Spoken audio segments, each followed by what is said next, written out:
I've missed that part because I've got comment covering it. And Urashi, as well as Anioma. They are planning to create Anioma State, also from within the current Delta, Edo, and part of the current East. Anyway, let's put that down. So like I said, from these venues of all these charts, the one they have for the southwest of Nigeria, Yoruba land, where they added the Ilaje people to the Ijebu people in order to create Ijebu State. Ilaje people are from the current Ondo State. And according to them, their border stretch all along the coastal line. So, but there is already a proposed coastal state. So today in Lagos, that created drama when the Ilajes rejected to be merged with the Ijebus to create the Ijebu State. And from that too, to Enugu, where they were there to make their own reviews, hearings on the creation of states, as well as the creation of federal constituencies, senatorial districts, local government areas. For Southwest, they deliberated on, the Yorubas who have made proposals, they deliberated on the creation of states, state police, to empower for traditional rulers, and many other things. Now let's go listen to some of them, as it should be.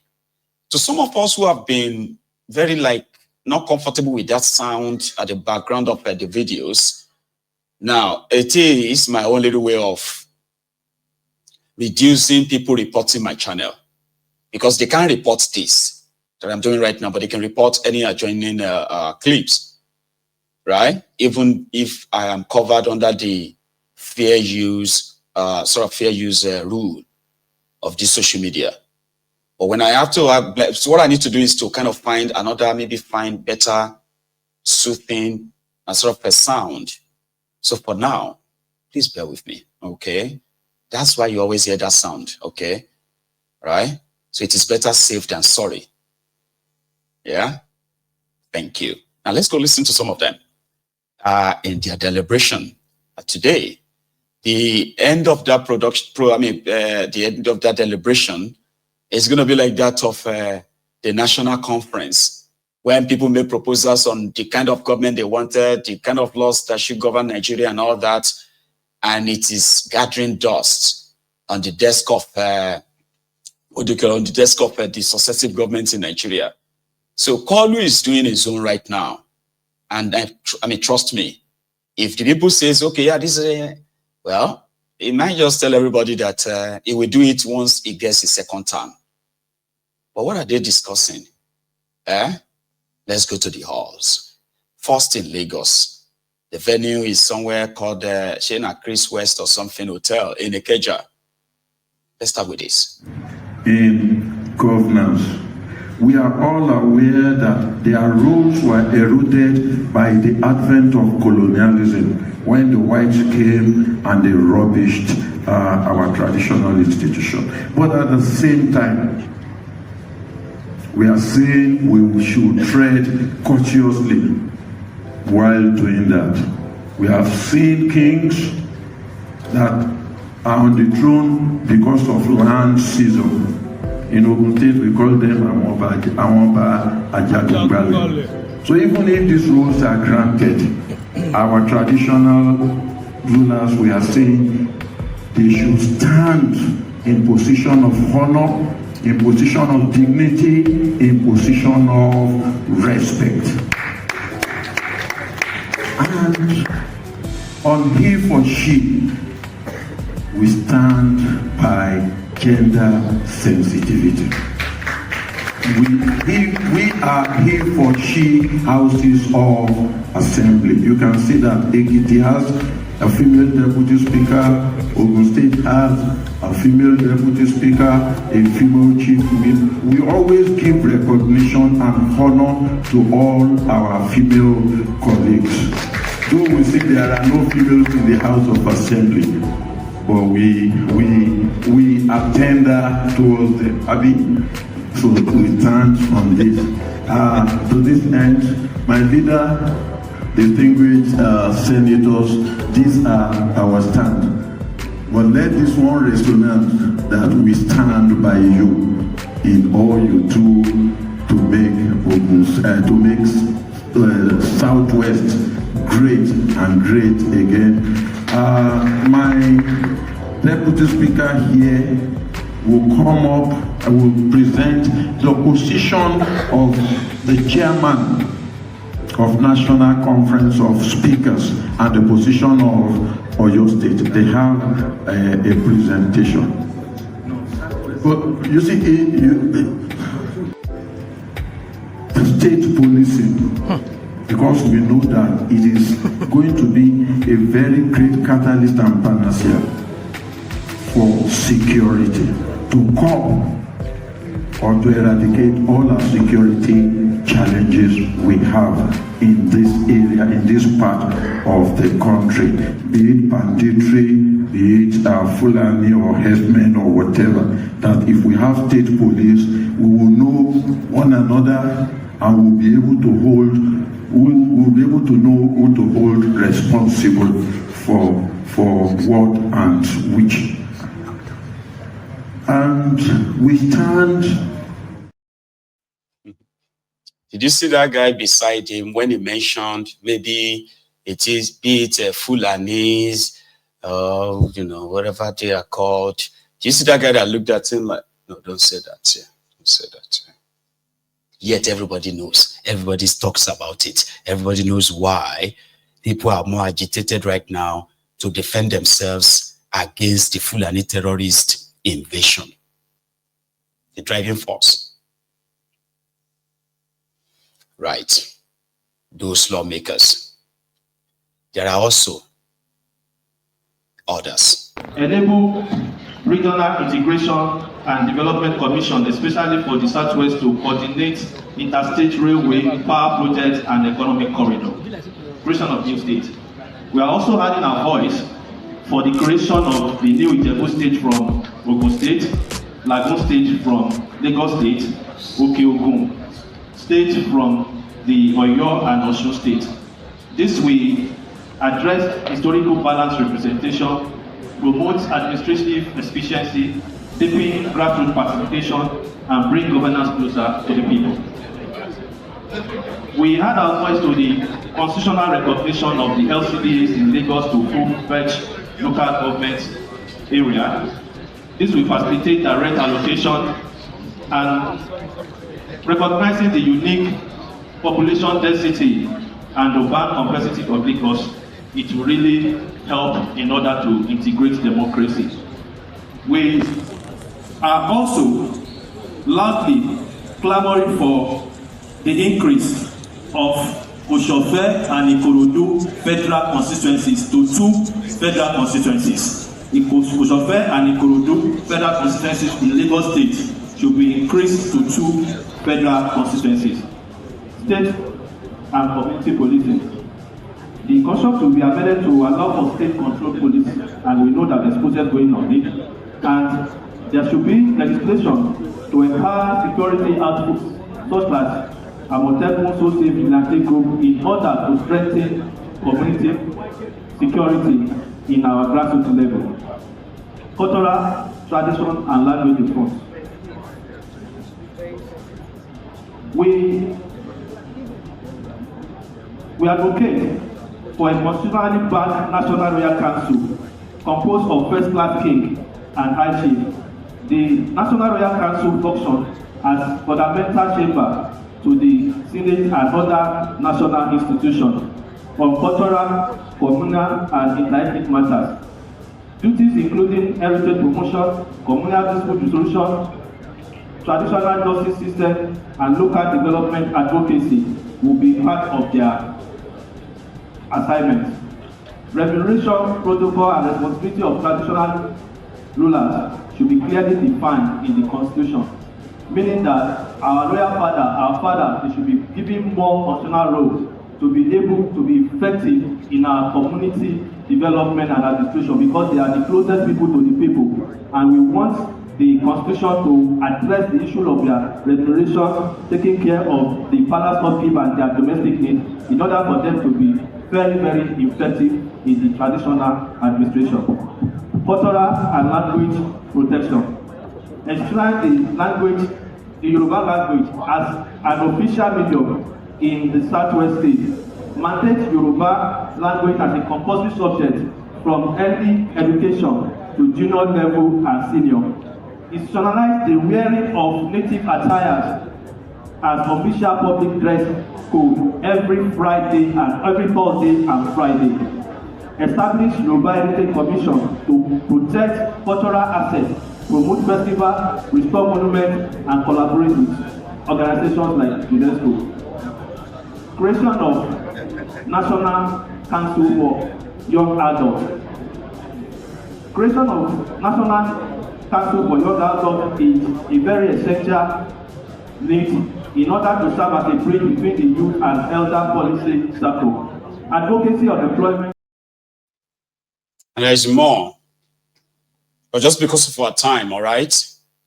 So it is like an opportunity, for the Yorubas to push for their place in Yoruba land, especially those who are somehow politically connected with these guys. Indeed, those who have been taking the memorandum of understanding, proposals, and other stuff that are being sent over for that event. But like I said, there is more. A lady described as the leader of the NLC in Lagos also was there to present a paper in Lagos. Making our presentations today, not only for the workers, but also touching all the sectors that we believe our input is going to be of benefit to Nigerians. Our memorandum, as submitted by the Nigeria Labour Congress to the Senate and the House Ad Hoc Committee on the review of the 1999 Constitution, today, July 4th, 2025.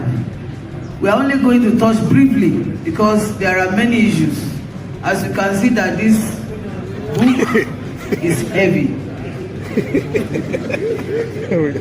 As a progressive and mass-oriented National Labour Center, the Nigeria Labour Congress has been very active and advancing the working class and the popular positions in the various efforts at Constitution review. Our positions have been primed to deliver an egalitarian, just, equitable, and developmental state with all the enabling appurtenances of social justice. At the last cycle of Constitution amendment by the 9th National Assembly, the Nigeria Labour Congress made very salient submissions on topical national issues, including the bid by a few federal legislators working in cahoots with some clandestine interests to remove the labor provisions in Schedule 1, Item 34 of the 1999 Nigerian Constitution from the exclusive legislative list to the concurrent legislative list. The plot was to enable the state governments to fully institutionalize, to enslave the laborers camp across the country through the deregulation of Nigeria's labor law. We have seen the examples since last year when the new minimum wage has been passed into a law. Only few states have implemented the new minimum wage. Several states are yet to implement, even when the federal government has increased. No. Now let's get to the interesting part. It is the part where I don't know if there were consultation before they added the Ilaje people to the Ijebu people in order to create Ijebu State. I've been hearing about the creation of Ijebu State. They plan to create Ijebu State since I was probably 5. And I'm not joking. It's like the talk of everywhere. Now, in the early 90s, right, it was also a talk of the town because Abacha became the head of state of Nigeria after the coup in 1993. Then his vice suddenly became Oladipupo Dia from my own maternal hometown, Odogbolu. And suddenly, the word is sold to us in Odogbolu for why we should love Abacha was that he had promised to create Ijebu State. And in fact, it was said I was going to announce the creation of Ijebu State when he created these new states like Ekiti, Delta, and a few others like that. So we missed it. So I do have, faint memory of what I was taught and where Ijebu State, or who and who would belong to Ijebu State. There was never a time in life there was part of that plan. You see, this is the way they draw these things. Today, when they have to present a memorandum of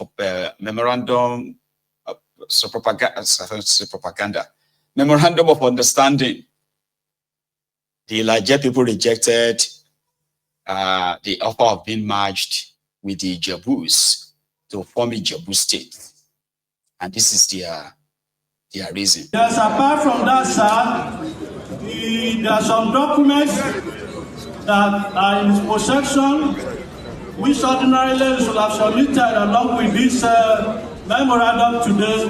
Unfortunately for his absence, we promise, sir, that we shall do the submission in Abuja, sir. We are grateful, sir. Our memorandum is the titled Memorandum of Ilaje People of Ondo State of Nigeria, opposing the inclusion of any part of Ilaje land and territory in the proposed Ijebu State. For the avoidance of doubt, Ilaje land about the Atlantic and is the only part of southwest Nigeria currently producing petroleum and oil mineral. It covers the entire coastline of Ondo State, starting from and including the community of Elefon, Abajeke, Ibosere, Olosumeta, immediate north of which along the Alakwe Lagoon includes Irokun, Iboedu, Eba Island, Awodikora. And in the Atijara area, the headquarters of the former Ilaje District Council, 6 miles west of Atijara, which point is the tribal boundaries of Ilaje and Ijebu with the natural feature of the Ilaje white sand and the Ijebu red sand of Fara River of Ejire, including Ijebu Elero and Ayetu Mara. This western boundary extends inexorably eastward along the coast through the Obe district to the Imboluma village of Owoye, Benin River boundary with Sekiri, Wari, hence the northeastern to the junction of Okitimoko and Adabrasa Creek. The Ilaje territory from time immemorial have been managed by our traditional rulers. The Olugo of Ugo, the Amapetu of Mahi, the Maporura of Aheri, and the Onika of Etika, and other newly created kingdoms in the Ilaje territory. The Afro-defined territory became part of the Lagos colony by the instrument of the Legislative Council, Colony of Lagos, dated 12 November 1895. The Ilaje territory actually extends continuously uninterrupted from Lagos State in the west and showing boundaries with her at the lift of the Lekki Peninsula. Please, let's listen to them in silence, please. This is the last contribution. As mentioned in paragraph 1.5 Supra, this definition was further accentuated by the visit of Ilaje land by His Majesty Governor of Lagos, as contained in the another dispatch dated 23rd June 1903 to the Right Honourable Justice Shabilam, section of the state for the colony. This part of Lagos colony, together with the belt, were merged in a colonial joint administration from 1895 to 1914, when it was excised and merged with other territory to form Ondo province of Western Nigeria, part of Okitipa division of Ondo province in Esheldu, local government area of Ondo State in 1976, and presently of Ilaje local government area of Ondo State. For some time there have been some disputes on the boundary between the Ilajes and the Ijebu, particularly on the western axis of Ilaje territory, because of the presence of oil, abundant oil in our area. The Ijebus are trying to unnecessarily intrude into our territory, which we had since the opposing. Yes, that is the situation. We want to say, sir, oil, as we know in Nigeria, was first discovered in Araromi.